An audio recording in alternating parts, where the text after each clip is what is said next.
Ao contrário do primeiro turno, quando pessoas chegaram a demorar mais de meia hora para votar em algumas sessões, o segundo turno foi muito mais tranquilo em Blumenau. No Campus 1 da FURB, o maior colégio eleitoral do município, os eleitores demoravam poucos segundos para registrar os votos. Até porque, em vez de 5 cargos com 6 candidatos para escolher, nesta vez foram apenas 2, governador e presidente. Favorito desde o início da campanha, Jair Bolsonaro, do Partido Social Liberal, o PSL, foi eleito com 55,13% dos votos válidos em todo o Brasil, enquanto Fernando Haddad, do Partido dos Trabalhadores, o PT, obteve 44,87%. Em Santa Catarina, mantendo a perspectiva do primeiro turno, Bolsonaro recebeu aproximadamente 76% dos votos. Em Blumenau, a vitória foi ainda mais folgada. Quase 84% dos eleitores escolheram o capitão da reserva e atual deputado federal pelo Rio de Janeiro para comandar o país.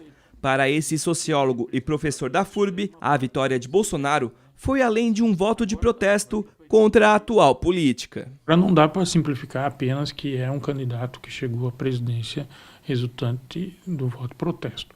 Uma parte, sim, que se vê representada no Bolsonaro é aquele eleitorado de direita, né, que no espectro político brasileiro a gente identifica como de direita, e que não se via representado e sempre tinha um voto em alguns candidatos do PSDB, em algumas candidaturas do PSDB, e que agora se vê representado pelo PSL e pelo Jair Bolsonaro.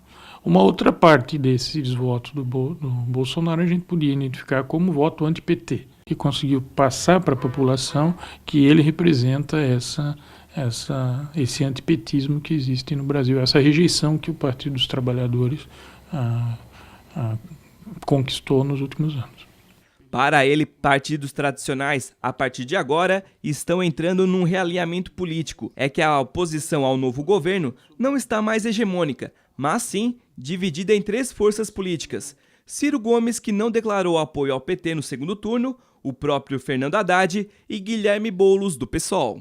O sucesso ou não dessa oposição vai estar inteiramente ligado às medidas que o Bolsonaro deve tomar e, sobretudo, a relação dele com a sociedade civil e com os movimentos sociais, com o Congresso e com a democracia no país.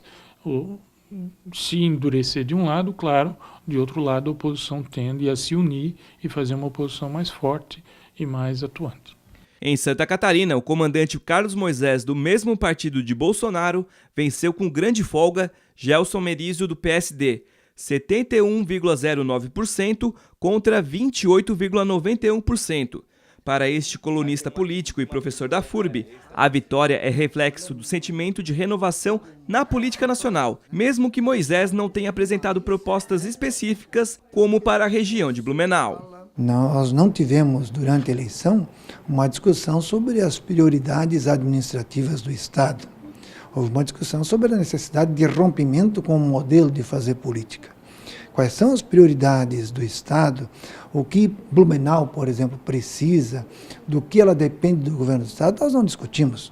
Nós não sabemos, por exemplo, como as nossas pautas serão recepcionadas em Florianópolis. Qual é o futuro do centro de convenções? O prolongamento da via expressa, a margem esquerda, o sistema de prevenção às cheias, o contorno de Gaspar, a duplicação da 470, nada disso se discutiu.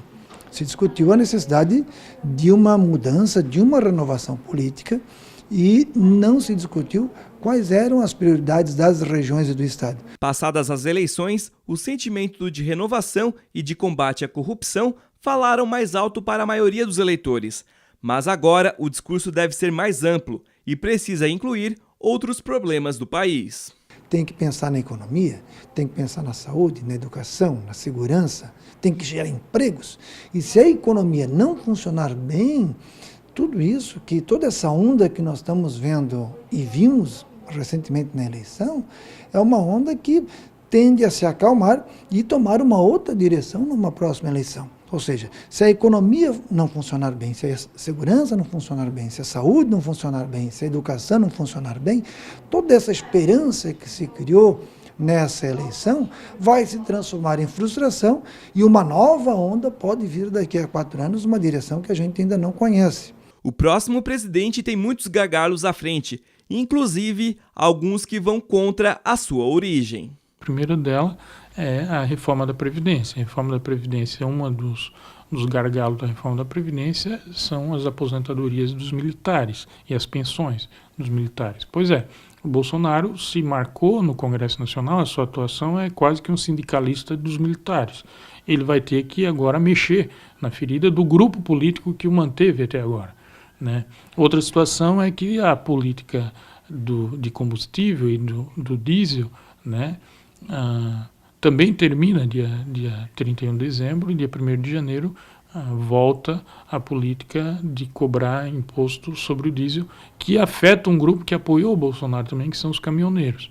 Então, ou seja, o Bolsonaro tem uma série de medidas econômicas, administrativas, que vão testá-lo se ele de fato tem a capacidade de ser presidente ou de fato ele consegue governar para todos e não para um segmento da população. Jair Bolsonaro e Carlos Moisés tomam posse no dia 1º de janeiro de 2019.